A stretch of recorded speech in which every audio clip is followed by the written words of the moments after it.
agradable, ¿sí?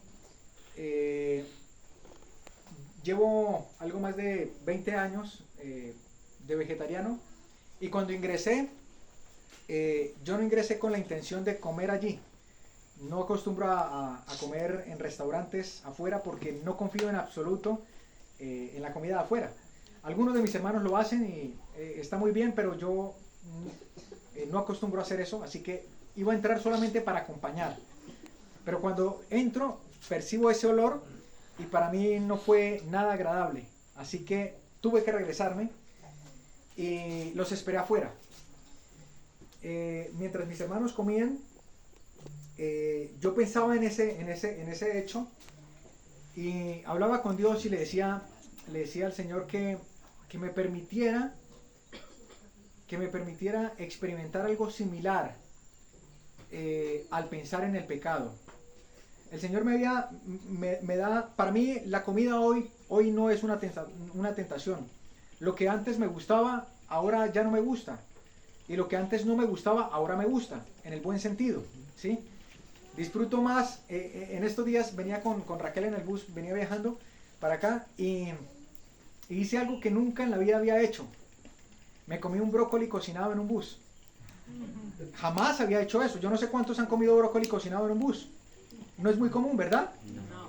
Pero habían enviado algunas cositas de provisión para comer. Cuando Raquel saca y dice, mire, viene esto. Y yo vi el brócoli y a mí me brillaron los ojos. Yo dije, brócoli, démelo. Yo voy a comer brócoli. Habían 3 porciones. Uno para ella, pero ella ya había comido otras cosas, ¿verdad? Otro para mi mamá, pero mi mamá ya había comido otras cosas. El único que faltaba por comer era yo. Así que me comí 3 porciones de brócoli. Y me disfruté ese brócoli en el bus. Porque ahora no sé, disfruto más la comida al entender. Por eso es importante conocer. Porque cuando usted comprende, por ejemplo, si hablamos del aguacate, y yo le hablo de las bondades del aguacate y todas las virtudes y las propiedades que tiene un aguacate, cuando usted se come el aguacate, usted dice, estoy comiendo vida, esto es una bendición. Y por eso conocer es importante. Yo, en mi mente, mientras me llevaba el brócoli a la boca, pensaba en las cosas que tiene el brócoli, ¿sí? Y disfrutaba esa comida. Así que para mí, antes, yo jamás me imaginé comer o disfrutar un brócoli en un bus. No. Ahora lo disfruto. Me encanta comer brócoli. Aún en condiciones no tan comunes como viajar en un bus. Y así que menciono esto porque para mí la comida que se encuentra afuera no es una tentación. No representa para mí una prueba. Pasar por un restaurante, por un supermercado, aún cuando tenga hambre. 1 Corintios 10:12 dice, el que esté firme, mire que no caiga. Y yo no confío en mí mismo, pero he visto la obra de Dios en mi vida al quitarme el gusto por ese tipo de cosas, ¿verdad? Y vivo el mensaje de la Reforma Pro Salud, no porque lo haya entendido en teoría, sino porque lo he experimentado en la práctica, porque he visto que Dios es bueno, porque es un mensaje que el Señor ha enviado y que puedo gustar y ver que viene de parte de Dios.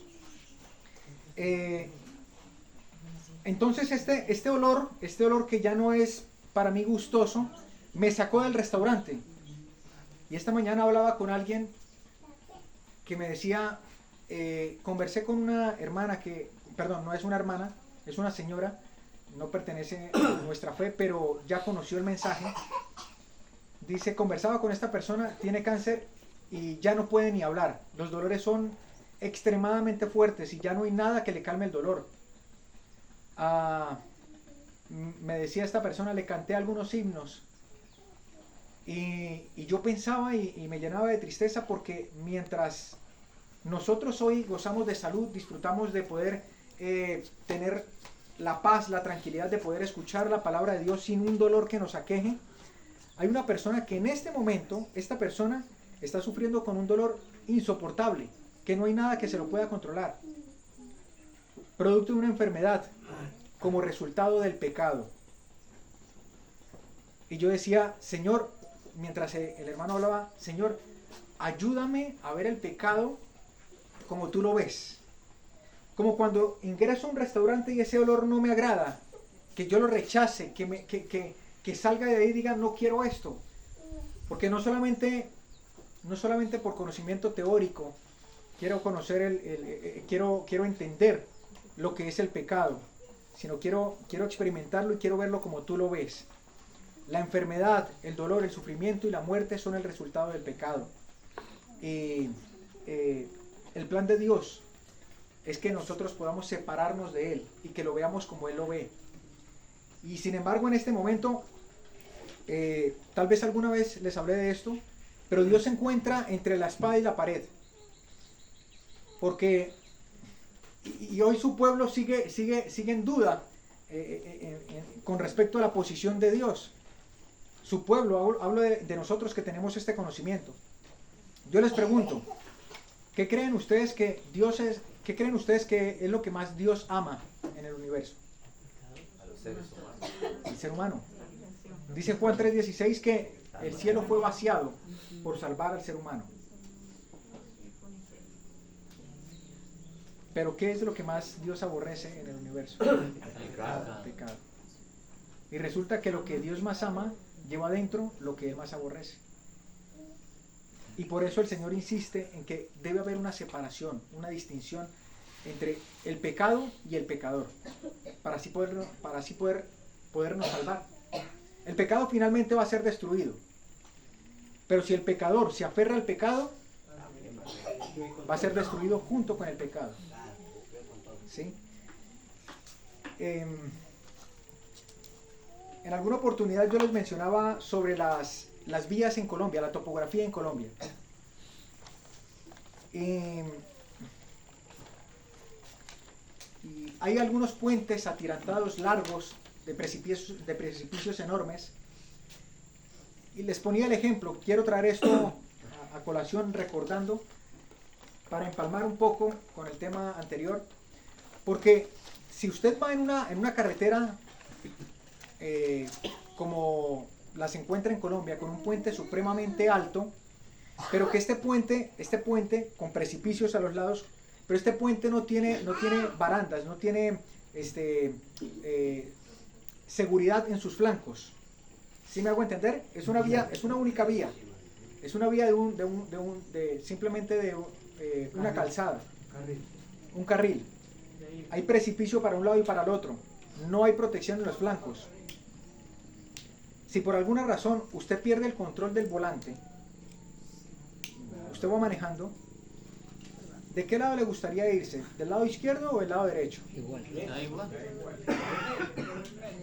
No lo lento, porque yendo a la misma se va para cualquiera, todavía se va a la misma. Correcto, el destino es el mismo. Y Satanás es muy astuto. Y él sabe que el resultado de llevar al pueblo de Dios al extremo izquierdo o de llevarlo al extremo derecho es el mismo. Y necesitamos tener mucho cuidado con eso. En el tema de la salud, hay muchas cosas con las que tenemos que tener cuidado. Pero también he conocido a hermanos que todo lo quieren satanizar. Todo está mal. Absolutamente todo. ¿Sí? Y entonces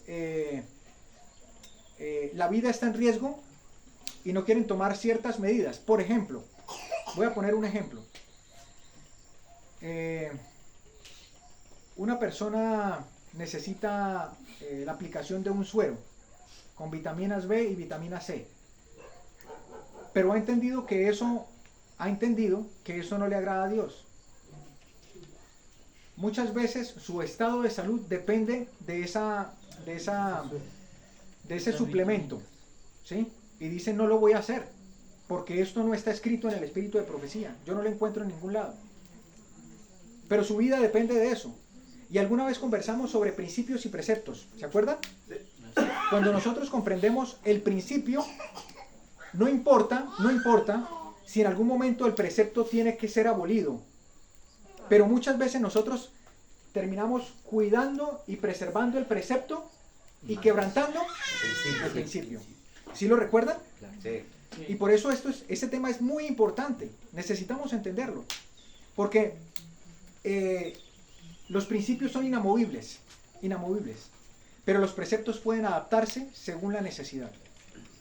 Y entiendo a muchas personas el deseo de querer agradar a Dios, pero esta persona posiblemente llegó a este estado de enfermedad porque no le dio a su cuerpo lo que necesitaba en su momento, pero ahora también se lo quiere negar en un estado de necesidad extrema. No sé si me hago entender. Sí. Sí. Hay personas que dicen, bueno, yo estoy sufriendo tengo una deficiencia de vitamina B, tengo una deficiencia de magnesio, ¿sí? Tengo una deficiencia de calcio, de potasio. Usted ha sido responsable por esa deficiencia, ¿sí? Pero llega a un extremo y entonces cuando llega a ese extremo dice, ahora sí le voy a dar lo que mi cuerpo necesita, ahora sí voy a comer el brócoli, ahora sí voy a comerme la zanahoria. Pero ya en ese estado, ya usted no va a ser suficiente comiendo solamente 2 zanahorias, no. En algún caso puede ser necesario la suplementación. Y yo no puedo decir, esto no está escrito en el espíritu de profecía. No lo voy a hacer. Cuando su estado de salud depende, lo necesita. Menciono esto porque a veces ha sido por desconocimiento o a veces ha sido por negligencia que hemos llegado a un estado de enfermedad. Y por eso estas charlas de salud y todo lo que se habla sobre la reforma es muy importante. Necesitamos prestar atención, necesitamos tomar nota, necesitamos aprender a comer de forma saludable. Y yo he venido aquí en muchas oportunidades, y hemos tenido algunas charlas de una y de otra cosa, ¿verdad? Dios quiera que todo eso, si no quedó grabado en la mente, hubiera podido quedar escrito. Amén. Y podamos repasar de vez en cuando, porque la mente es frágil y tiende a olvidar, ¿sí? Solamente quería hacer esa observación, un pequeño paréntesis para empalmar con lo que se venía hablando anteriormente, pero quiero centrarme ahorita de manera especial. Ya hemos hablado un poco de salud, pensé que iba a hablar de pronto algo de profecía, pero tal vez no sea la hora. Tal vez no estemos en las condiciones más adecuadas para prestar suficiente atención con un tema profético. Así que quisiera extraer una lección práctica de la vida cristiana de las Escrituras, ¿sí? Así que para que no corramos el riesgo de que nuestros ojos tiendan a caerse, ¿verdad?, por la pesadez, quiero invitarles para que todos saquen sus Biblias. Vamos a usar las Escrituras. Y ustedes me van a ayudar a leer, ¿sí? Y vamos a movernos de un lado para otro. Bien, los que tienen forma de tomar nota pueden hacerlo. Toda cosa que podamos aprender diariamente ¿Cómo se llama el es tema, bueno hermano? consignarla. ¿Cómo? ¿Cómo se llama el tema? Bueno, no pensé en ningún título, pero al finalizar los textos y la conclusión, usted le va a poner el título. ¿Le parece bien? Okay. Listo. Vayamos a ver, ¿a dónde vamos primero? Vayamos a Pedro. Primera de Pedro. Primera de Pedro, el capítulo 3. Primera de Pedro 3 y vamos al versículo 10. ¿Alguien lo tiene? Hermano, usted, por favor, ayúdeme con la lectura. 3:10. Sí. Escrito está: porque el que quiere amar la vida y ver días buenos, refrene su lengua de mal y sus labios no hablen engaño. Tremendo versículo, ¿no? Tremendo versículo. Pregunto, ¿ustedes aman vivir? ¿Les gusta la vida? ¿Les gusta, disfrutan el poder vivir y compartir con sus seres queridos? Amén, claro. Es lo que dice aquí, porque el que quiera amar la vida y el que quiera ver días buenos, ¿alguien quiere ver días buenos para usted y para su familia? Amén, claro. Ahí está el consejo. Si usted ama la vida y usted quiere tener días buenos, ¿cuál es el consejo? Refrene su lengua de mal y sus labios no hablen engaño. Sus labios no hablen engaño. Bien, vamos a otro texto. Y le voy a pedir a otra persona que me ayude, ¿sí? Vamos a Proverbios, el capítulo 17, y vamos a leer el versículo 27. Y vamos a leer el 28 también. Proverbios 17, 27 y 28. Hermano, por favor, ayúdeme usted. 17, 27, 28. La palabra de Dios dice: el que ahorra sus palabras tiene sabiduría. El espíritu prudente es el hombre entendido. Hasta ahí, hermano. Gracias. Ya vamos a leer el 28. Dice que el que reserva sus palabras, ¿qué es lo que tiene? Sabiduría. Santiago 1.5 dice que el que carece de sabiduría, ¿qué debe hacer? Pídaselo a Dios. Pedirle a Dios y alabar de forma abundancia. Pero noten cómo llama aquí la escritura a una persona que tiene sabiduría. Una persona que tiene sabiduría, ¿qué hace? Ahorra sus palabras. Queda callado. Habla poco, ¿verdad? Y dice, de excelente espíritu es el hombre entendido. Versículo 28, voy a leerlo.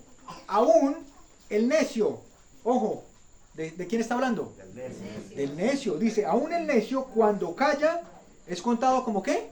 Sabio. Como sabio. ¿Somos propensos a hablar mucho nosotros? ¿Será que sí? Claro. Sí. Y muchas veces herimos y lastimamos y decimos cosas imprudentes Por hablar mucho. por ser impulsivos, por hablar por abrir nuestra boca sin pensar antes.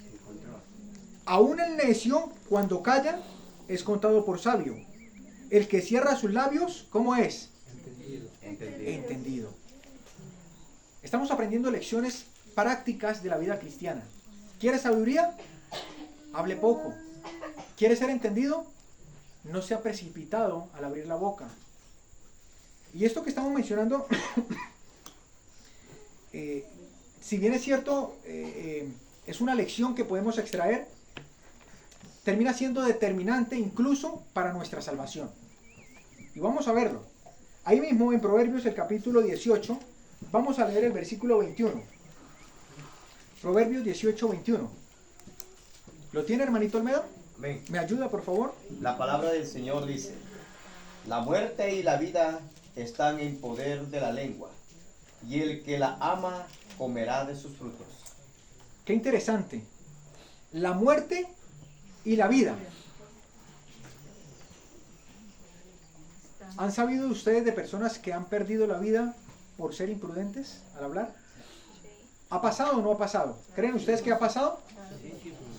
La muerte está en el poder de la lengua, pero también la vida,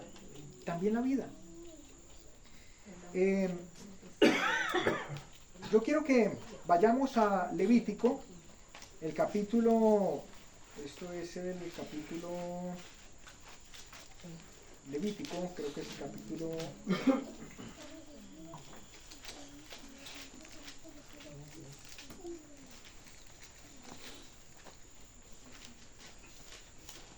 Levítico 19, creo que es. Denme un segundo. Levítico 19, 16 me parece que es. Sí, Levítico 19. Un consejo directo de parte de Dios para su pueblo. Para su pueblo. Levítico 19, 16. Dice, no andarás, ¿qué cosa dice la escritura? Chismeando Chismeando entre tu pueblo. entre tu pueblo. No andarás chismeando. ¿Qué es chismear? Ayúdenme. Hablar más. Conversar. Hablar con otra Lo persona. contrario de conversar. Lo contrario de conversar. ¿Sí? ¿Qué más? Dialogar, pero chismear ya es. ¿Qué es chismear? Ayúdenme. Porque necesitamos entender esto para poder seguir el consejo del Señor. ¿Perdón? Conversar con las personas desde esa conversa llevar para Muy otro. bien. Ese es chismear. Hablar de otro, ¿verdad? Contar, a ver, es Sí. contar de otra persona sin autorización de esa persona. Muy bien. Gracias, hermano. Hermana. Es hablar de otra persona. ¿Verdad? Lo que dice la mía dice, no, ¿el cuánto era? 16, versículo 16. No andarás difamando a los de tu pueblo. Muy bien. No demandes contra la vida de tu prójimo. Yo soy el Señor. Esto es tremendo porque es algo sencillo y es es tan común entre nosotros que dos adventistas a la hora del almuerzo, en un día sábado, se sientan a comer y están hablando de otro. Estamos quebrantando el sábado de esa manera. Estamos deshonrando a Dios de esa manera. No está bien hablar de otra persona. No está bien hablar mal de mi hermano.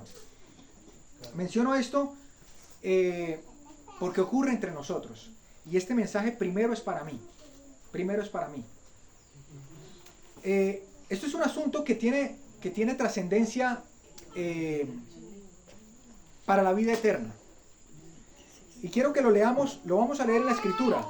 Si alguien no está convencido de que esto es un tema de salvación, vamos a leerlo. Vamos a leerlo. Acompáñenme al libro de Salmos. Salmos, el capítulo 15.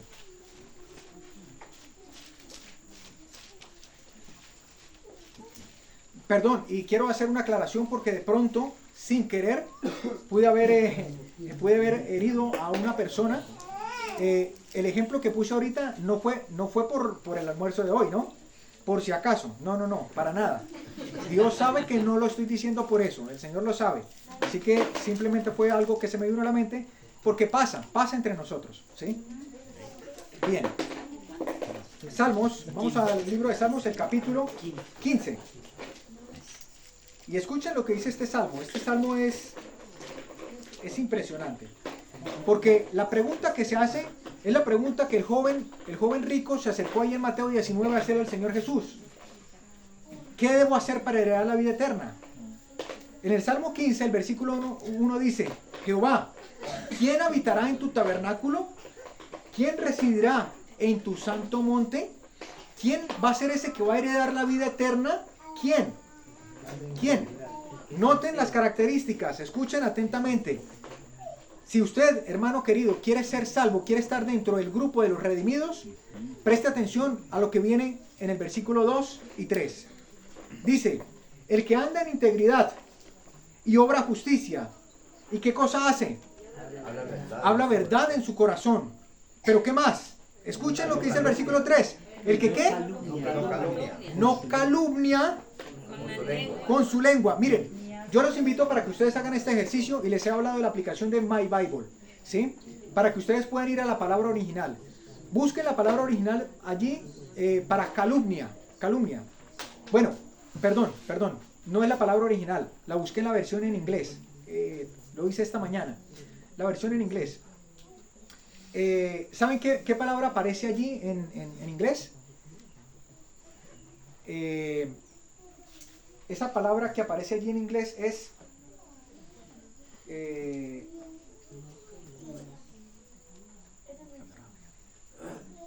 backbite.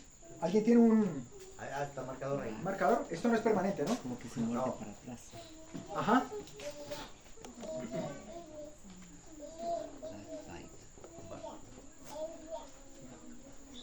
Backbite. Hermano Ramiro, ¿entiende algo sobre esa Es una palabra? phrase of verbs, o sea, son dos palabras unidas, back Sí. hacia atrás y bite es mordida. Correcto, Sí. muy bien. Pero Muerde atrás, se habla ¿verdad? por atrás. muerde por detrás, calumnia. Calumnia, claro. Y si usted se pone a analizar, de pronto tiene eso algo de relación. El que calumnia, muerde por detrás. No se da cuenta. Cuando siente la mordida, ¿verdad? No sabe. Perro traicionero. Cuando usted lee en Génesis 3 y el versículo 15, se da la primera profecía de la Biblia y se da una sentencia. ¿Qué dice la Escritura? Génesis 3:15. ¿Alguien lo recuerda? Ese lo sabemos de memoria. Pondré enemistad entre ti y la mujer. Ajá. Entre tu simiente y la simiente de ella. Este te herirá En la cabeza. te herirá en el calcañar. Muy bien. ¿Cuál es el calcañar? La parte de atrás. ¿Y qué es lo que hace una serpiente? ¿Qué es lo que hace la serpiente? Le está hablando de la serpiente. ¿Qué es lo que va a hacer? ¿A morder por dónde? Por detrás. Backbite. ¿Quién es esa serpiente? Demonio. Satanás. Pregunto, por si acaso eso fue lo que hizo Satanás en el cielo, donde se originó el pecado. Claro, fue murmurando. Tomó a los ángeles y le hizo, ¿saben qué? Dios parece ser no tan bueno como dice ser. Y metió en la mente de los ángeles, en un mundo donde no existía la mentira, le dijo, ¿sabe qué? Dios no es tan bueno como dice ser. Y hizo esto, mordió por detrás. Es lo que hace la serpiente. Es el pecado que originó el pecado, la falta que originó el pecado en Satanás. Bueno, el pecado realmente tuvo su origen en él, ¿sí? Pero fue como se manifestó el pecado, a través de la murmuración, de la calumnia y de hablar de otros, ¿sí? Por eso la Escritura dice, ¿quién habitará entre los redimidos? ¿Quién va a heredar la vida eterna? Aquel que no calumnia con su lengua. ¿Con qué? Con su lengua, sus palabras. Mide lo que habla. Ese va a ser salvo. Ese va a ser salvo. Pero ojo que esto no se limita solamente a hablar mal de otro. Escuchen con atención lo que sigue diciendo. Ni hace mal a su prójimo, ni qué más. Ni admite reproche contra su Ni admite reproche contra su prójimo. Es decir, esta persona no solamente se cuida de hablar mal de otros, de evitar hacer lo que hizo Satanás, sino que también, si alguien viene y le va a hablar mal de otro, ¿qué hace? No lo escucha. Lo para. No lo escucha, porque sabe que eso es pecado y está mal delante de Dios. Amén. ¿Quién habitará en tu santo monte? ¿Quién va a ser aquel que va a alcanzar la salvación? El que no calumnia con su lengua, ni admite reproche contra su prójimo. Hay un capítulo completo acerca de esto, y lo encontramos en Santiago. Vamos a Santiago, el capítulo 3. ¿Lo han leído? Yo sé que lo han leído. Santiago, el capítulo 3. Y vamos a leer el versículo 2.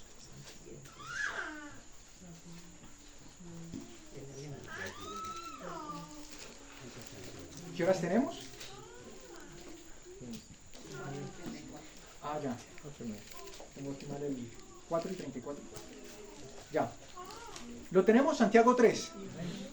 Versículo 2. Estamos hablando de un tema de salvación, ¿sí? Y deberes prácticos de la vida cristiana. Santiago 3, versículo 2. Alguien que me ayude a leerlo, por favor. Amén. Por favor, mi hermanito Oscar. Y todos tenemos nuestras fallas. El que no peca en palabra de un hombre perfecto de verdad, pues es capaz de dominar toda su persona. ¿Cómo llama la Biblia a una persona que no ofende en palabra? Perfecto. Este es varón perfecto. ¡Wow! Tremendo. ¿Recuerdan allí en Job, el capítulo 1, versículo 8, cuando el Señor le dice, ¿no has visto a mi siervo Job? ¿Varón cómo? Perfecto. Perfecto. recto y recto delante de los ojos. Recto delante de Justo. Dios. Justo. Satanás se quedó callado porque no tenía ninguna falta que señalarle a Job.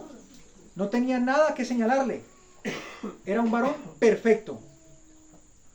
Él, que es acusador de nuestros hermanos, como dice Apocalipsis 12, él que es el acusador especialista en acusar, frente a la declaración de Dios, al mencionar que Job era perfecto, Satanás no tuvo nada que decir. Hermanita, a mí me está matando una duda. Pues es una pregunta. Adelante, hermano. Porque yo siempre, cuando he leído la escritura, dice, ¿por dónde ha entrado el pecado? El pecado, dice, cuando entró en el cielo, dice, pero ahí no había pecado. En el cielo no había pecado. ¿Por dónde comenzó el pecado? Y entonces eso ha sido, y ahora anunció ese pecado. ¿Cómo entró? Me mencionó un poquito. Quiero entender eso. ¿Cómo entró el pecado? Y los ángeles eran todos justos, santos. Hermano, esto es un asunto que tal vez no podamos comprender a cabalidad. Es como tratar de entender a Dios, ¿sí? Y por qué Dios existe, por qué Dios es tan bueno, por qué desde cuándo existe, hasta cuándo existirá. Tratar de entender a Dios es algo que el ser humano no va a poder. No comprende no podemos comprender en nuestro limitado conocimiento. Tratar de entender cómo se origina el mal en un mundo perfecto es un misterio, no podemos explicarlo, ¿sí? Lo único que sabemos es que se originó, existió y fue así, porque el Señor no lo explica de esa manera, que ocurrió y ocurrió en el cielo, ¿sí? No podemos explicarlo, no podemos explicarlo, pero pero existe y hoy está en medio de nosotros. Y el propósito del Señor es llevarnos de vuelta al original, a una vida sin pecado. ¿Sí? La Biblia llama a un hombre perfecto a alguien que cuida su lengua. ¿Lo leyeron? Sí. Lo llama perfecto. Perfecto.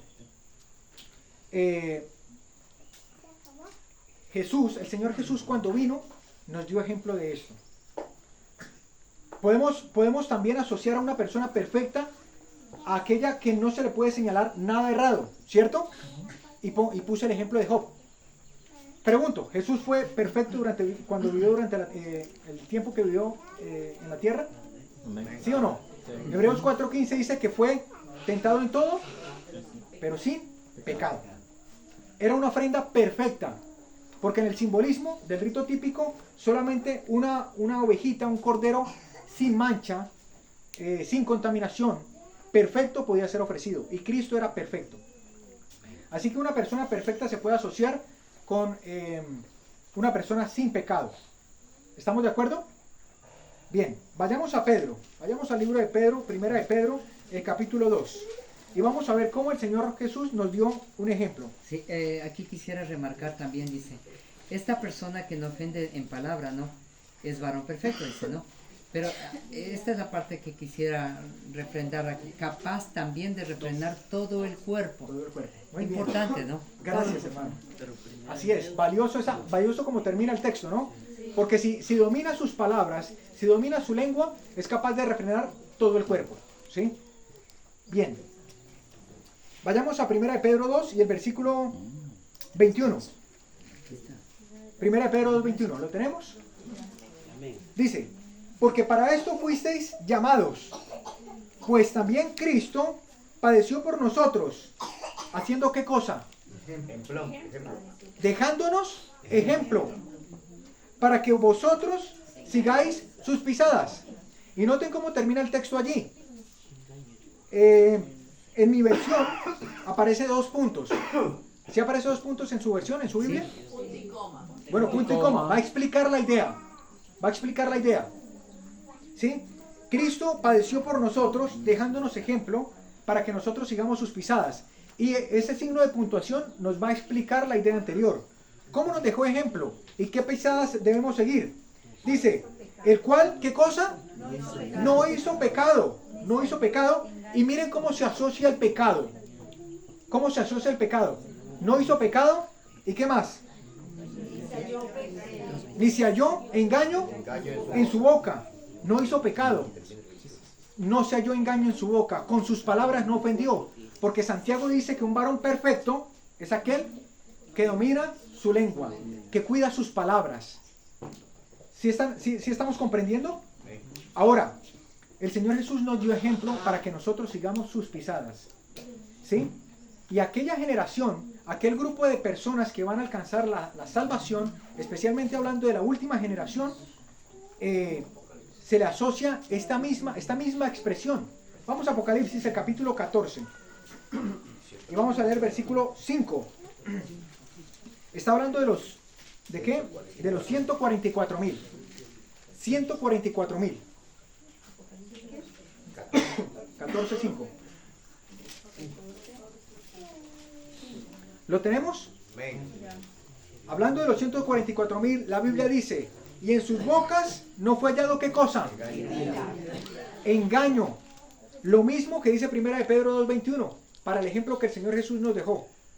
Una vida sin pecado, una vida en cuya boca no fue hallado engaño. 144,000, y en sus bocas no fue hallado engaño. 2 puntos o punto y coma. Va a explicar la idea. Como no fue hallado engaño en su boca, ¿qué pasa? Son como Sin mácula. sin mancha. Son sin mancha. Son perfectos delante del trono de Dios. ¿Se está entendiendo? Nuestras palabras tienen mucho que ver con nuestro carácter. Porque de la abundancia del corazón, dice Mateo 12:37, de la abundancia del corazón habla la boca. Mateo 12:37, discúlpenme, vamos a mirar Mateo 12:37, porque también habla acerca de las palabras. Mateo 12 y el versículo 37, si no me equivoco. Sí, es determinante lo que nosotros hablamos. Es determinante. Mateo 12:37 dice, porque por tus palabras serás ¿qué cosa? Justificado. ¡Wow! Por mis palabras soy justificado, pero por mis palabras también puedo ser ¿qué cosa? Condenado. Condenado. ¿Tiene que ver esto con la salvación? Nuestras palabras revelan nuestro carácter. Nuestro carácter se forma en nuestra mente. Y de la abundancia del corazón, dice, habla la boca. De lo que hay en nuestra mente, allí donde se forma el carácter, de eso hablan las palabras. ¿Sí? Ahora, yo quisiera, solo a manera de ilustración, citar un ejemplo que encontramos en las Escrituras en relación a esto mismo. Vayamos esto es Segunda de Samuel, el capítulo 10. Segunda de Samuel 10.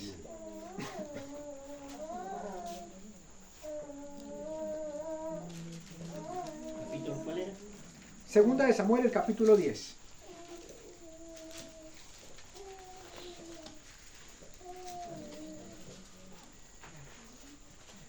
Y vamos a relatar, vamos a leer una historia que tiene que ver con esto que estamos hablando.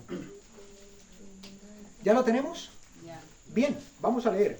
Segunda de Samuel 10 y el versículo 1. Después de esto, aconteció que murió el rey de los hijos de Amón, y reinó en su lugar, ¿cómo se llama este rey? Hanún, su hijo. ¿Quién era este Hanún? Versículo 2. Y dijo David, yo haré misericordia con Hanún, hijo de Naas,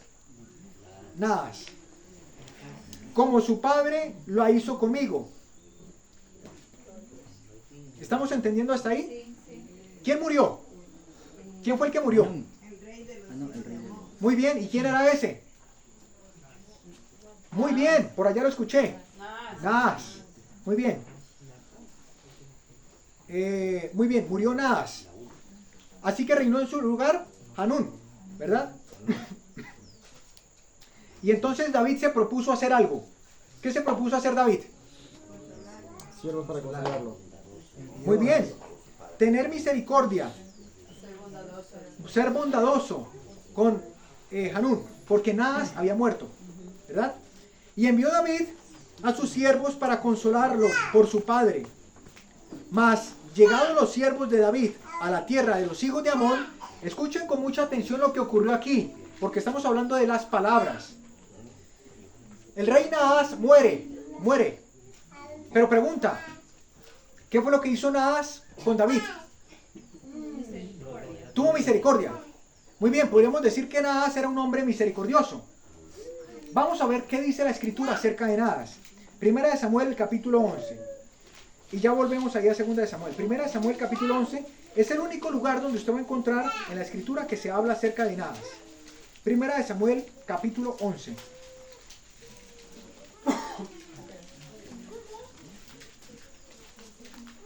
Vamos todos con las escrituras para no distraernos del mensaje. Primera de Samuel 11:1, ¿lo tenemos? Bien. Dice, ¿y subió quién? Naas, amonita. Era de los hijos de Amón, lo leímos, ¿verdad? Naas, amonita, es el mismo.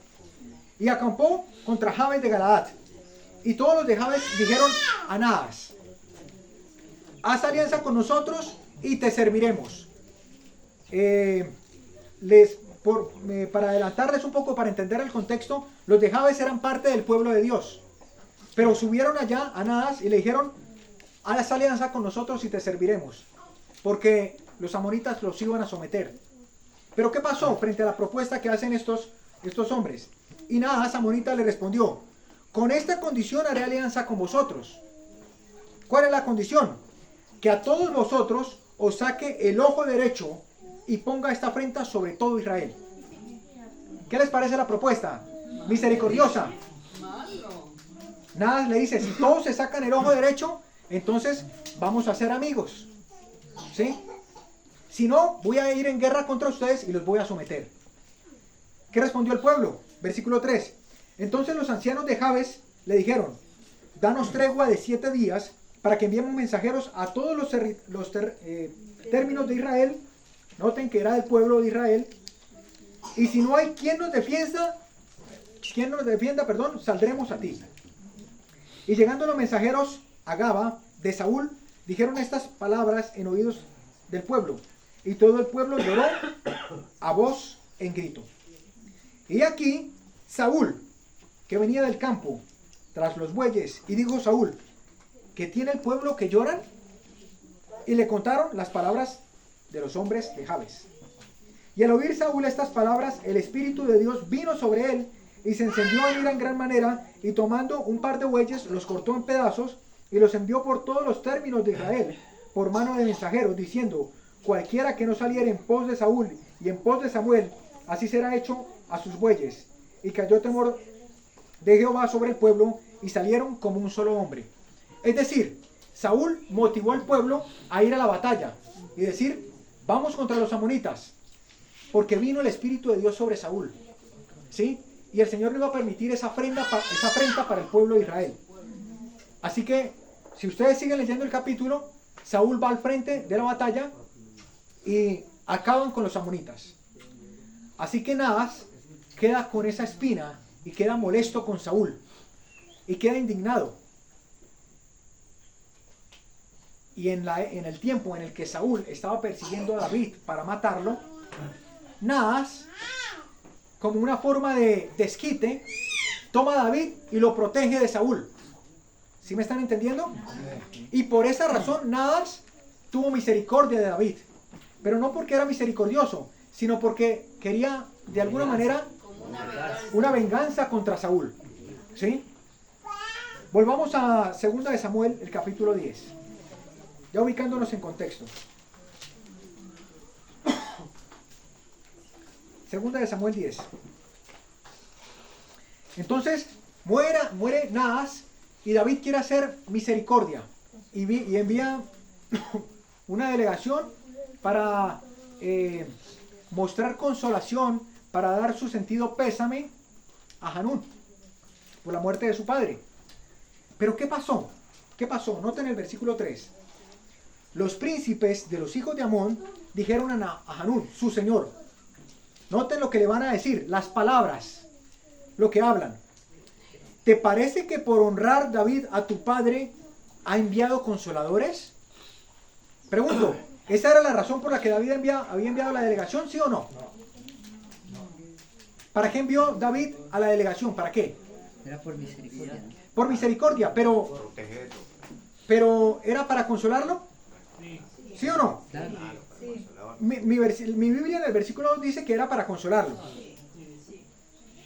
Así que vienen los consejeros del rey, del nuevo rey, y le dice, ¿te parece que para consolarte David envió mensajeros? Vuelvo a preguntar, ¿esa era la razón por la que David había enviado mensajeros, sí o no? Sí. Pero noten lo que dicen ellos. ¿Le parece que fue por eso? Le sembró la duda. ¿Qué más sigue diciendo? Dice, ¿no ha enviado David a sus siervos a ti para reconocer e inspeccionar la ciudad para destruirla? Habló de atrás. Estaba murmurando, estaba calumniando, diciendo algo que no era cierto, metiendo cizaña. Estaba chismeando, sí. Y estos hombres le dicen, ¿te parece? ¿Te parece que por eso fue que lo envió? Y noten la respuesta del rey Hanún. Noten cómo actuó, cuál fue la conducta. Versículo 4. Entonces Hanún tomó los siervos de David y les rapó la mitad de la barba y les cortó las vestiduras por la mitad hasta las nalgas y los despidió. ¿El propósito era bueno de David? Sí. Pero ellos, por un comentario que se hizo, el rey decidió creerle a eso que le contaron. Oiga, tiene razón, hasta así. De pronto vienen con una estrategia militar. Y en esta época, en aquella época, la barba era un símbolo de dignidad. Y el rey le mandó a quitar la mitad de la barba. Los dejó en ridículo. Les cortó las vestiduras por la mitad, dejándolos en vergüenza. ¿Qué pasó? ¿Qué pasó? ¿Qué pasó después? Los despidió, dice, versículo 5. Lo cual, cuando fue hecho saber a David, el rey, envió a encontrarles porque ellos estaban ¿cómo? En extremo avergonzados. Y el rey mandó a decirles, quedaos en Jericó hasta que ¿qué?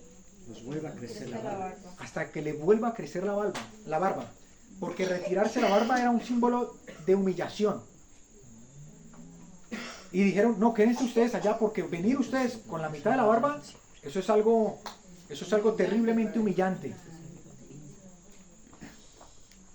Cuando un delegado, cuando un comisionado de un país, de otro país, en un país, es decir, digamos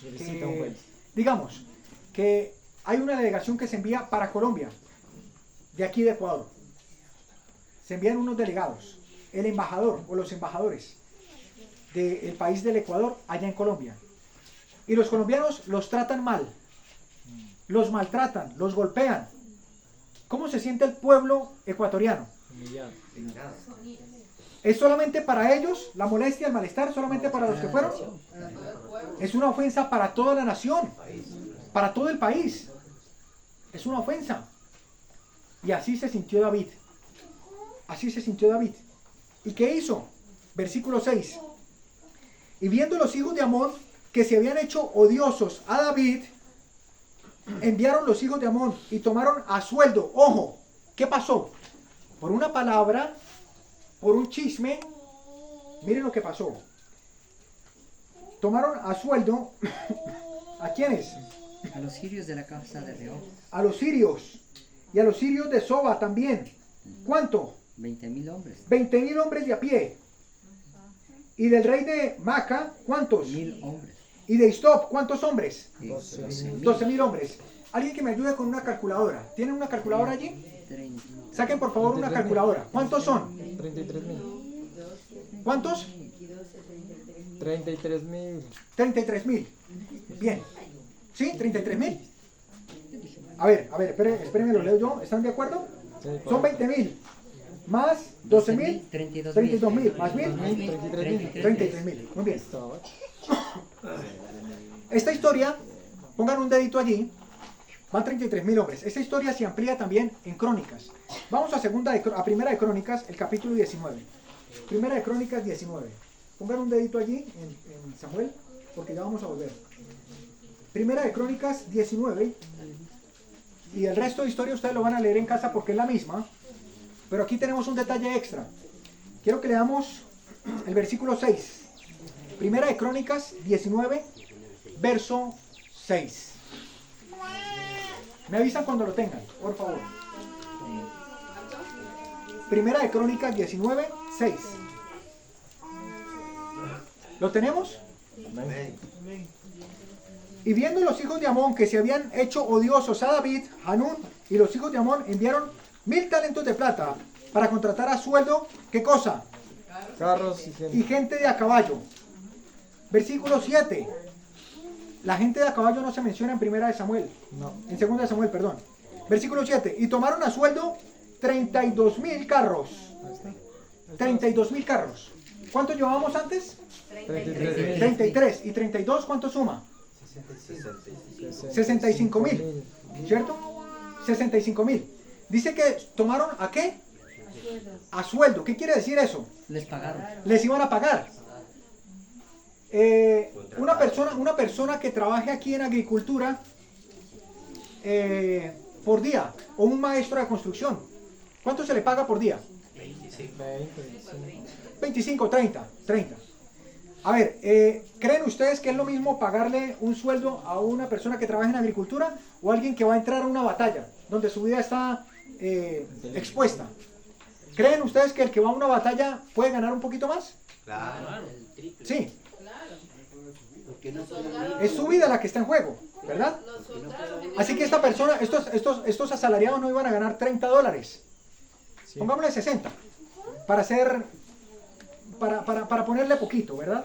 hermano, es que los soldados ganan siempre más que el básico. Por supuesto, por supuesto. Pongámosle 60. Alguien que me ayude a calcular 65,000 por 60. ¿Sí? Por favor, ayúdenme. Matemática. ¿Cuánto le suma eso? Estamos poniendo un precio bajito, ¿sí? Porque tengo entendido que un maestro albañil aquí, 3.900.000. 3.900.000, ¿qué? Hombre. Plata. Dólares. Talento. Por un día. Por un día. Y tantos días que van a... ¿Y sabe qué tuvo que hacer el rey Hanún? Sacar esos ¿cuántos? 3.900.000. $3.900.000 en un día, porque decidió escuchar las palabras de uno de sus siervos. No me parece que ellos vienen es para esto. Y generó sospechas, chismeó. Y dijo, ahora me toca sacar 3.900.000 al día. ¿Qué pasó? Eso solamente hablando de el análisis económico, ¿verdad?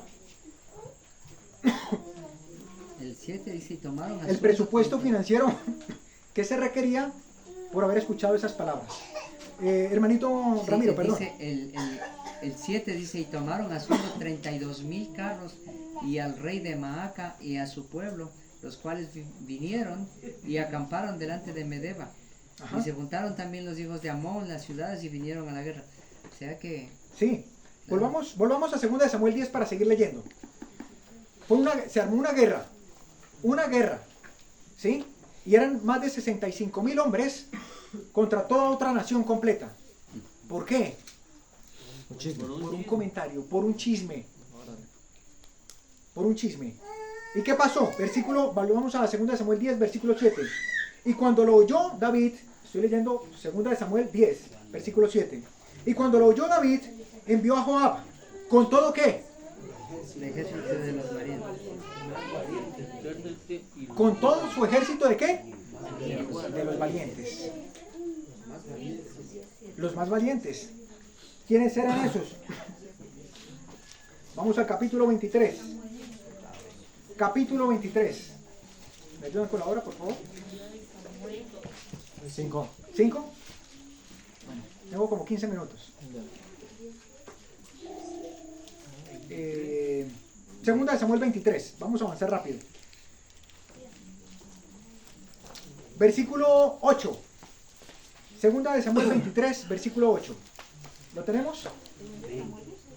23, 8. Dice así. Estos son los nombres de ¿quiénes?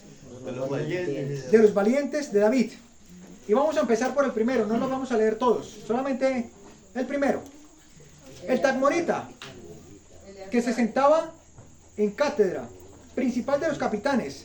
Este era Andino, el esnita, que blandiendo su lanza mató a 800 hombres en una ocasión. Él solo. Nosotros conocemos al hombre más fuerte de toda la historia. ¿Cómo se llamaba? Sansón. Y uno de sus eventos magnos, de sus episodios más gloriosos, fue hacer ¿qué cosa? Bueno, ese fue David. En el templo. ¿Alguien recuerda lo que hizo Sansón con una quijada? Mató a 1000. El hombre más fuerte que se haya conocido. Pero este, que era solo uno de los 37 valientes de David, ¿qué hizo? Él solo mató a 800. Y si usted lee la lista, todos iban por el mismo estilo, los 37. ¿Sí? Y David dijo, esto es inaudito. O sea, envío una delegación para tratarlos con cariño, con bondad, y ellos me tratan de esta manera. Voy a enviar a los mejores hombres. Y mandó a todos los valientes, a los 37. Por el tiempo no voy a avanzar más, pero ustedes pueden tener detalles ahí en 2 de Samuel 23. Volvamos a 2 de Samuel, el capítulo 10. 2 de Samuel 10. David estaba indignado y envía a todos sus valientes. David envía a todos sus valientes. Versículo 8. Y saliendo los hijos de Amón, ordenaron sus escuadrones a la entrada de la puerta, pero los sirios de Soba y de Rehob y de Istoc y de Maca estaban aparte en el campo. Viendo pues Joab, que era el general del ejército de David, que había escuadrones delante de él y detrás de él, entresacó de todos los escogidos de Israel y los puso en orden contra la batalla contra los sirios. Bien, ustedes van a seguirlo leyendo, porque no me voy a detener mucho. Empieza la guerra. Empieza la guerra. ¿Y cómo termina? Versículo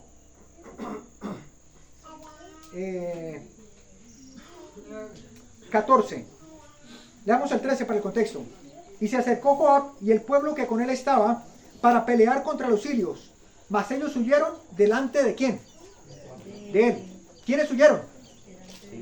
Los sirios. Versículo 14. Entonces los hijos de Amón, viendo que los sirios habían huido, huyeron también ellos delante de Abisaí, que era otro de los valientes. Y entraron en la ciudad. Y volvió Joab de los hijos de Amón y vino a Jerusalén. Una cantidad de muertos en esa guerra. Hubo una cantidad de muertos. La Biblia no registra cuántos muertos hubo en esa guerra. Pero en una guerra hay muertos, ¿sí o no? Sí. ¿O creen ustedes que hay una guerra y ni uno solo muere? Gana un ejército, pero ni uno solo muere. ¿Sí pasa? No. Los sirios tuvieron que retirarse. ¿Por qué? Porque había muchas bajas. Ya no podían contra el ejército de Israel. Hubo muchos muertos. La Biblia no lo menciona. Pero eso no terminó allí. Por el chisme de una persona. Miles y miles de dólares. Cientos y miles de muertos. Por un chisme. El asunto no terminó allí. El rey Hanún quedó picado y dice, esto no se queda así. Esto no se queda así. Y organiza una segunda guerra. Le damos...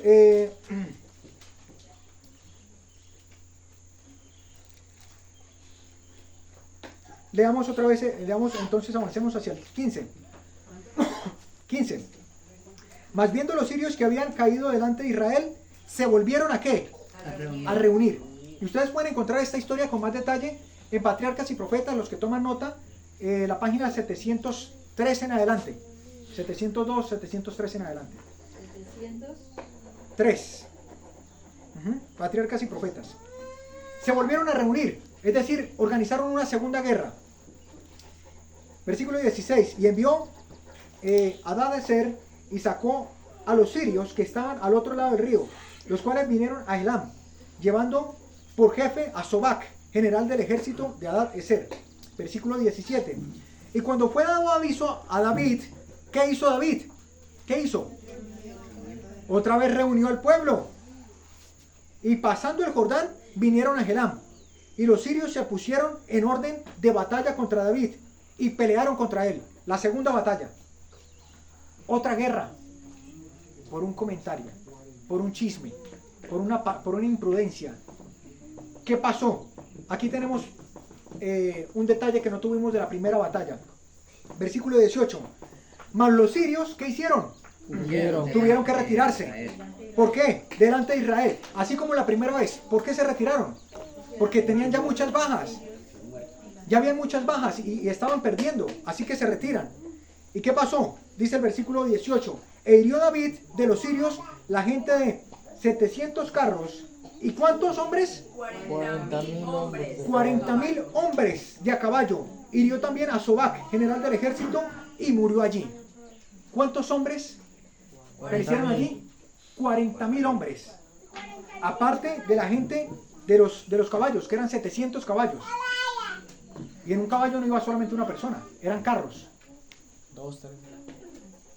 Eran 40,000, sin contar la primera batalla.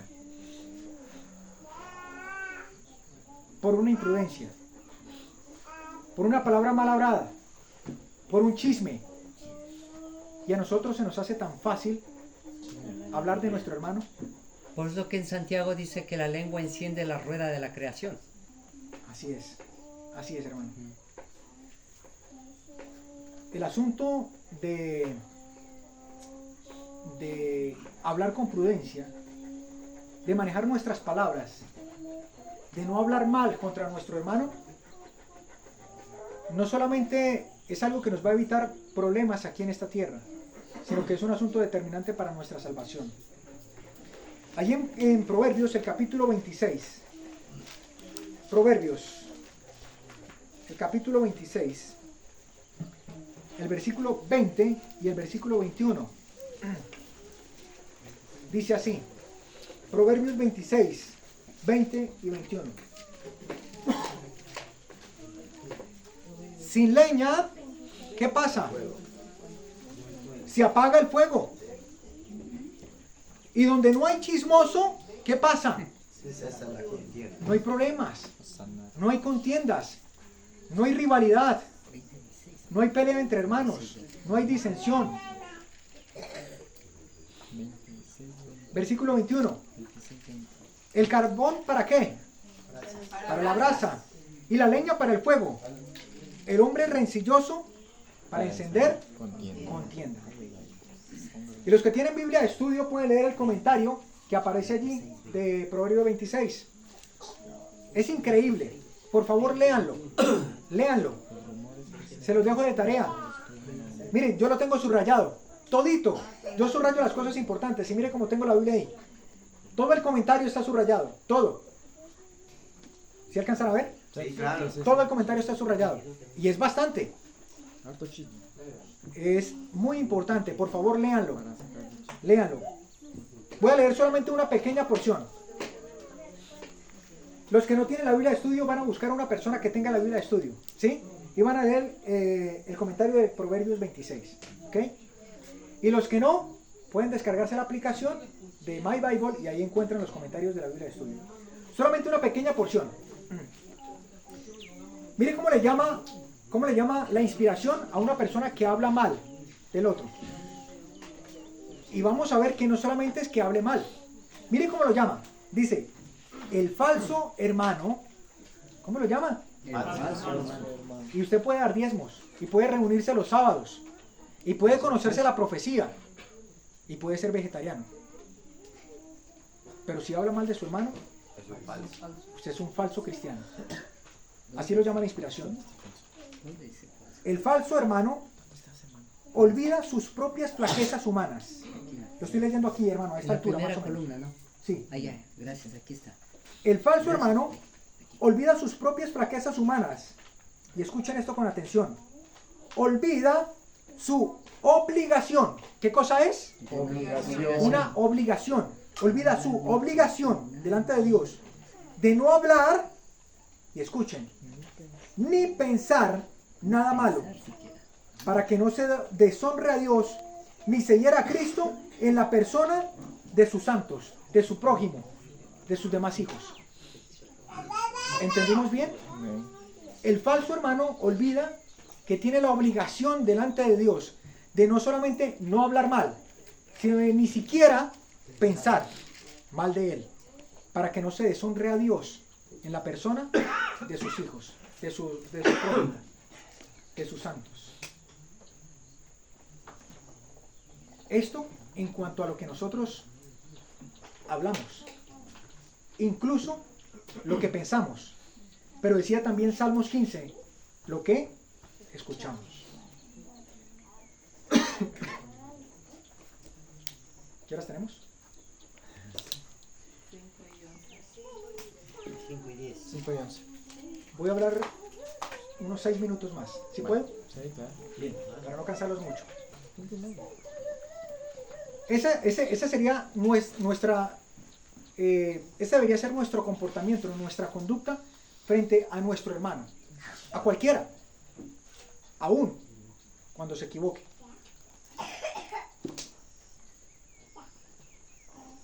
Pero ¿qué pasa? ¿Qué pasa si es verdad? ¿Qué pasa si este otro hermano me ultraja, me trata mal, habla de mí, ¿cuál debe ser mi actitud frente a este hermano? Oración. ¿Cuál debe ser mi actitud? Orar. El hermano Villarreal mencionaba que Cristo es el príncipe de paz. Isaías 9:6 dice que el principado estaba sobre su hombro. Un niño nos es nacido, ¿verdad? Hijo nos está. Un hijo nos es dado. El principado estará sobre su hombro. Y será llamado, ¿cómo se llamará? Consejero admirable, príncipe de Consejero. Su nombre será admirable. Y será príncipe de paz. Príncipe de paz. Estaba profetizado. Isaías 9:6. Por el tiempo, no quiero que vayamos allá, pero ustedes lo conocen. Isaías 9:6, para los que están tomando nota. Pero vayamos por un momento a Mateo 10. Mateo, el capítulo 10.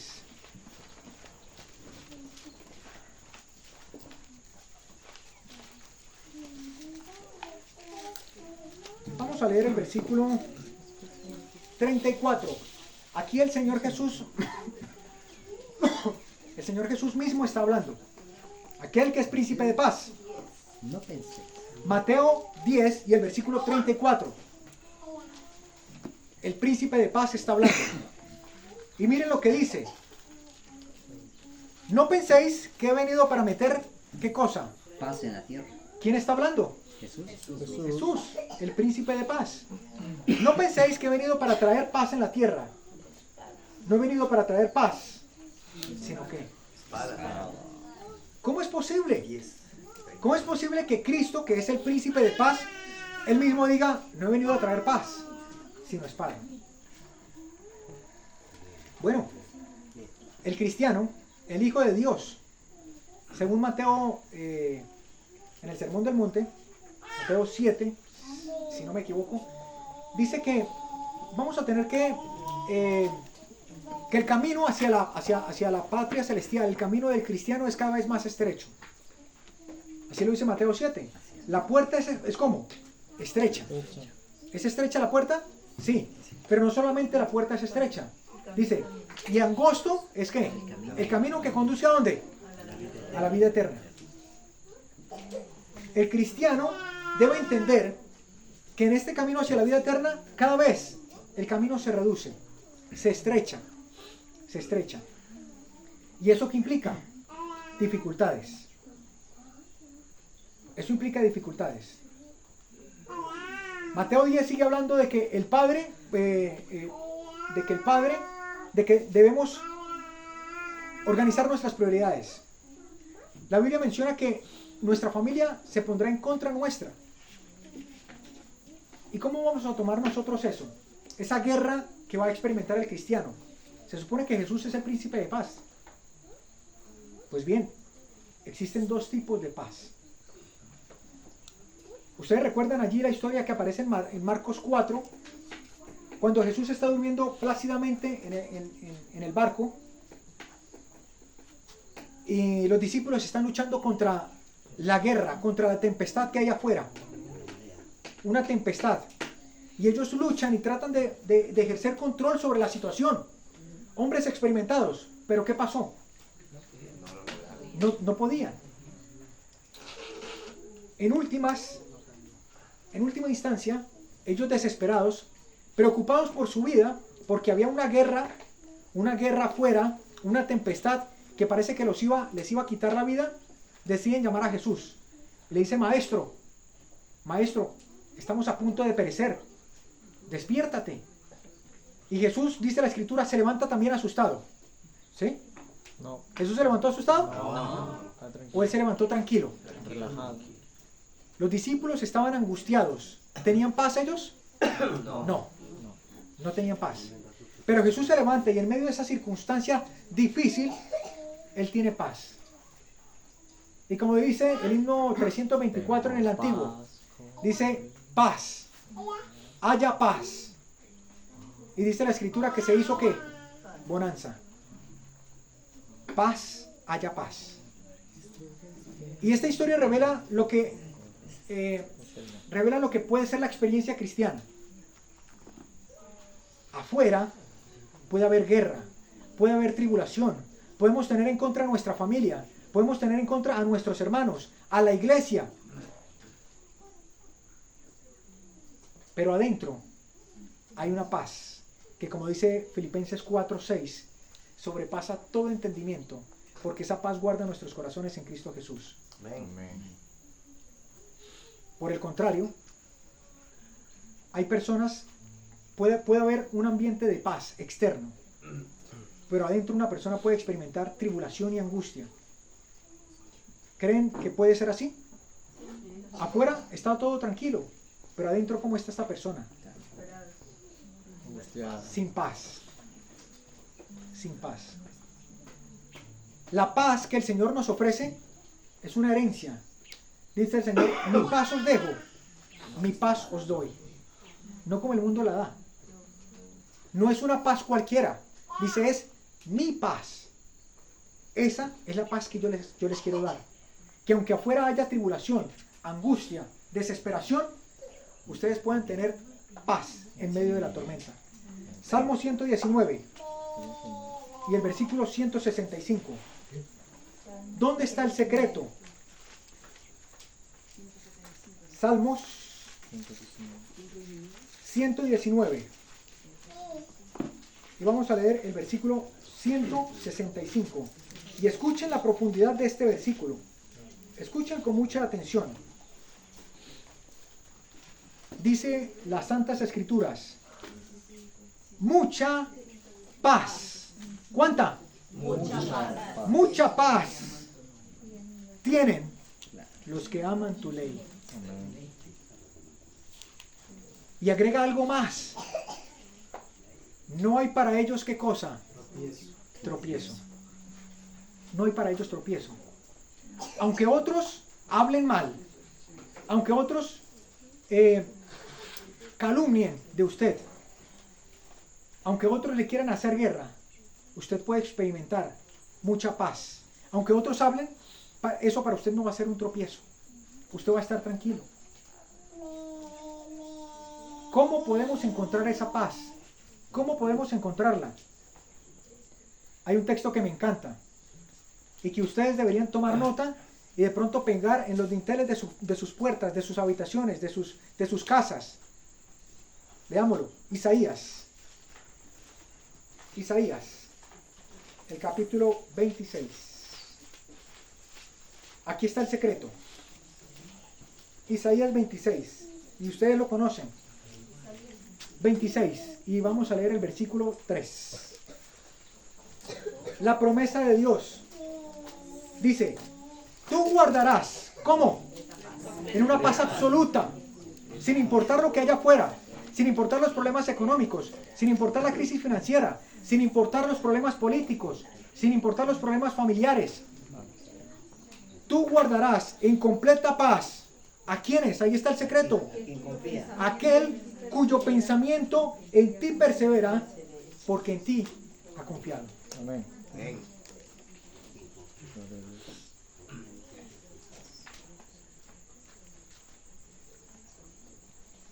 Para cerrar,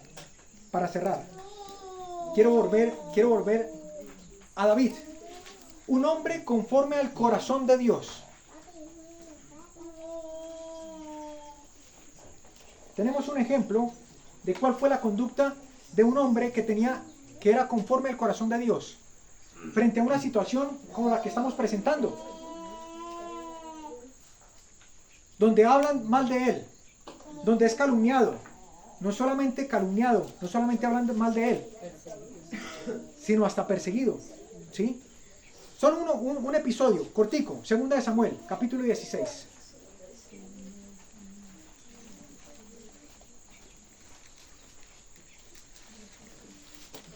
Segunda de Samuel 16.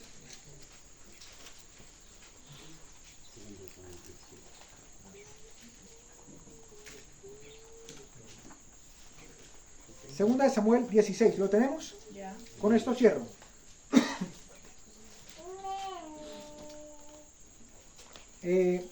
Con este texto, con este episodio, pero quiero terminar con el texto, con uno de los textos que empezamos. En este contexto, David está siendo perseguido, está siendo desplazado porque Absalón, su hijo, se rebeló contra él. Segunda de Samuel 16 y el versículo 5. Y vino el rey David, hasta Baurín. Y aquí salía uno de la familia de la casa de Saúl. Era el mismo pueblo. El cual se llamaba ¿cómo? Simei. Hijo de Gera. Y salía ¿cómo? Maldiciendo. ¿A quién estaría maldiciendo? A David. Lo estaban maldiciendo. Versículo 6. Y arrojando piedras contra David.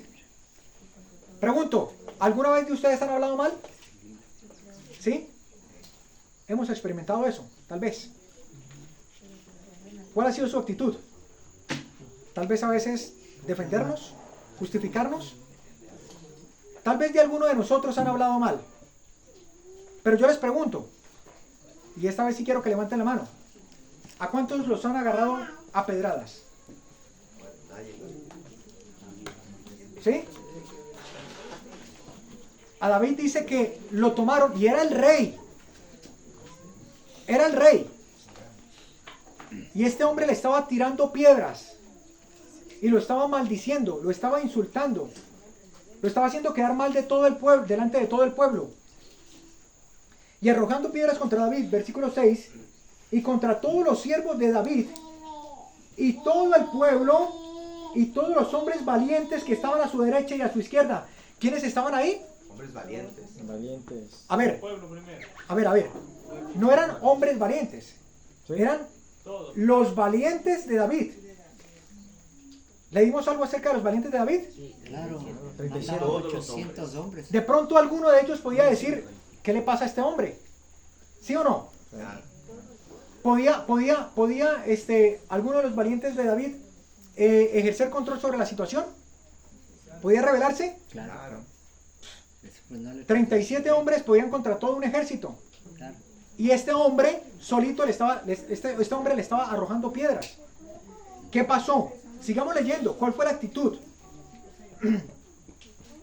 Versículo 7. Y decía Simei, maldiciéndole, fuera, fuera, varón sanguinario, hombre de qué? Belial. Hombre perverso. ¿Qué más dice su versión? De Belial. Hombre de Belial. En otras versiones dice, hijo del diablo. Eso es Belial. Lo insultaba, le tiraba piedras, lo maldecía, lo avergonzaba delante de todo el pueblo. Y decía así, versículo 8. Jehová te ha dado el pago de toda la sangre de la casa de Saúl, en lugar del cual tú has reinado. Pero Jehová ha entregado el reino a mano de tu hijo Absalón. He aquí ha sido tomado en su maldad, porque eres hombre ¿qué? Sanguinario. Le está diciendo usted es malo, y le está mostrando todos los errores que alguna vez ha cometido. Versículo 9.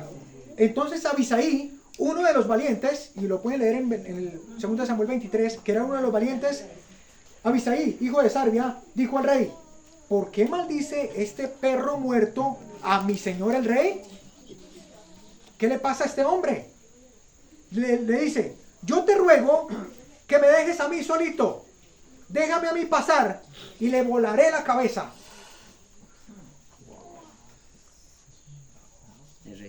Cuando alguien habla mal de usted, ¿qué es lo que usted experimenta, hermano? Tal vez puede, cuando alguien lo trata mal, cuando alguien chismea de usted, ya hablamos de que no debemos chismear, ¿verdad? Pero cuando alguien lo hace contra usted, ¿cuál es su actitud? Tal vez de pronto usted se molesta, tal vez usted dice, pero ¿y qué le pasa a este? ¿Por qué me habla así? Yo voy a ir y le voy a cantar, le voy a decir cuántos pares son 3. ¿Cómo es la cosa? Le voy a cantar sus verdades. Y lo voy a hacer con la Biblia. Por si acaso.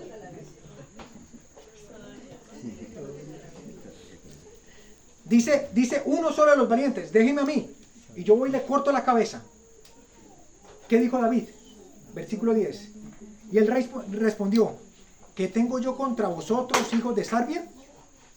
Si él así maldice, es porque Jehová le ha dicho que maldiga a David. ¿Quién pues le diría, ¿por qué lo haces así?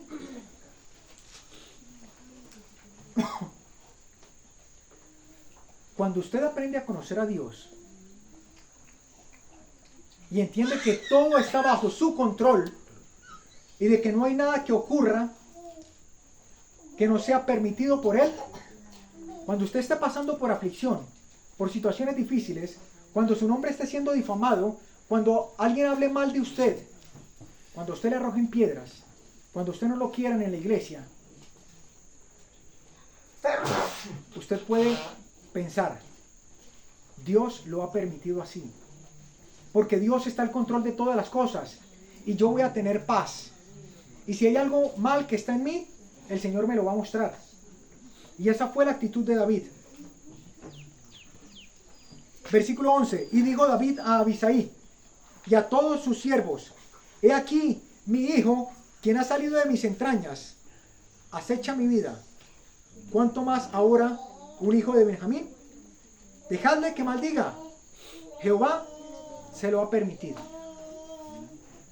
A veces nosotros queremos tomar control por nuestras propias fuerzas y decir, yo le voy a decir a este hermano, yo voy a salvar o a rescatar mi reputación porque han chismeado, porque han hablado mal. Yo voy a encargarme de limpiar mi nombre. Pero ¿qué dice la Escritura que debemos hacer? El Señor está al control de todas las cosas. Y si alguien habló mal de usted, escucha el consejo que dice Juan, Primera de Juan, el capítulo 3. Primera de Juan 3. Primera de Juan, el capítulo 3 y el versículo 20. Hermano, perdón. ¿Sí? Ahí está el versículo 2 que me llamó mucho la atención. Dice, quizá mirará Jehová mi aflicción. Ajá, y gracias. mirará Jehová bien por sus maldiciones de hoy. O sea, la actitud que tomó, ¿no? Gracias, hermana. Ese pedazo es importantísimo. Por el tema del tiempo voy corriendo y no leí ese texto, lo pasé por alto, pero es importante. Dice, el Señor va a mirar. Él es el que mira. Él es el que juzga. El Señor va a ver mi aflicción. Y Él... No, estamos leyendo el texto 12 que la hermana leyó. Es de Samuel 16. ¿Cómo dice, hermana? Por favor, ¿me ayuda a leerlo? Sí, hermano, dice, quizá mirará Jehová mi aflicción y me dará Jehová bien por sus maldiciones de hoy. El Señor se encarga de cambiar lo que para mí, lo que yo veo que es como una tragedia, como una situación crítica. El Señor puede revertir esa situación para bien de sus hijos. Y David se limitó a dejar el caso en manos de Dios. El Señor va a ver, dice, Él ve mi aflicción, Él lo ve. Y Él se va a encargar de tomar control de la situación. Si han hablado mal de usted, si usted está pasando por alguna situación difícil, de forma injusta, dice 1 de Juan, capítulo 3 y el versículo 20. 3:20. Mas vosotros tenéis la unción del Espíritu Primera Santo de y Juan ponéis 3. todas las... Primera de Juan 3. perdón, el 20. Porque si nuestro corazón nos reprende, No. mayor... No, 3:20. Sí, o sea, si es el mismo, pero dice, si nuestro corazón... Sí. Ah, perdón, sí, gracias, hermano, discúlpeme.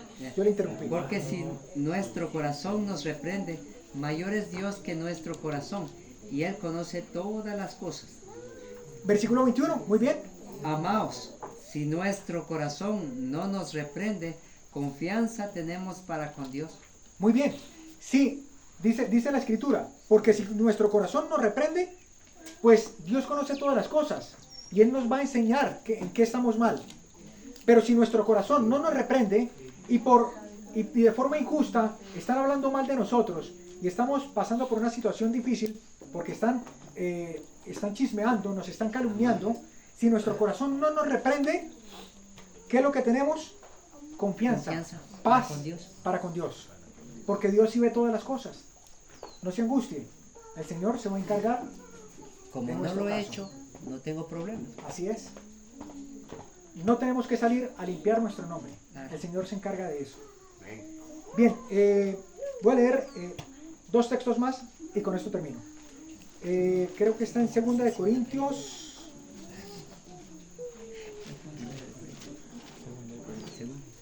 Sí, 2 de Corintios 4, 8 y 9.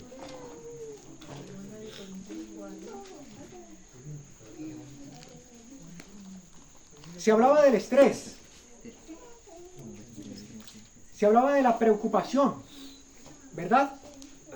La Biblia define el estrés como una forma de angustia. Angustia.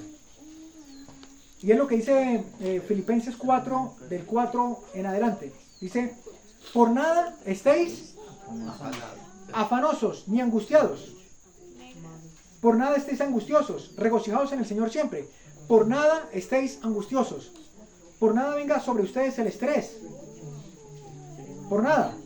Sino que sean conocidas esas cosas que le pueden preocupar.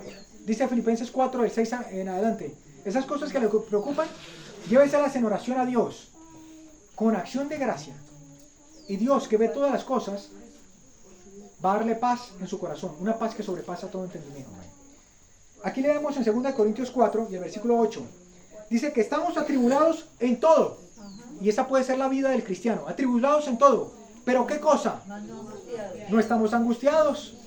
Hay paz. Hay paz. En apuros, pero no desesperados. Perseguidos, pero no desamparados. Derribados, pero no destruidos. ¿Por qué? Porque el Señor es quien nos sostiene. Amén. Bien. Finalizo con uno de los textos que empezamos. Primera de Pedro 2. Perdón, a ver, es segunda de Pedro. Primera de Pedro 2:21. Primera de Pedro 2:21. 3:10.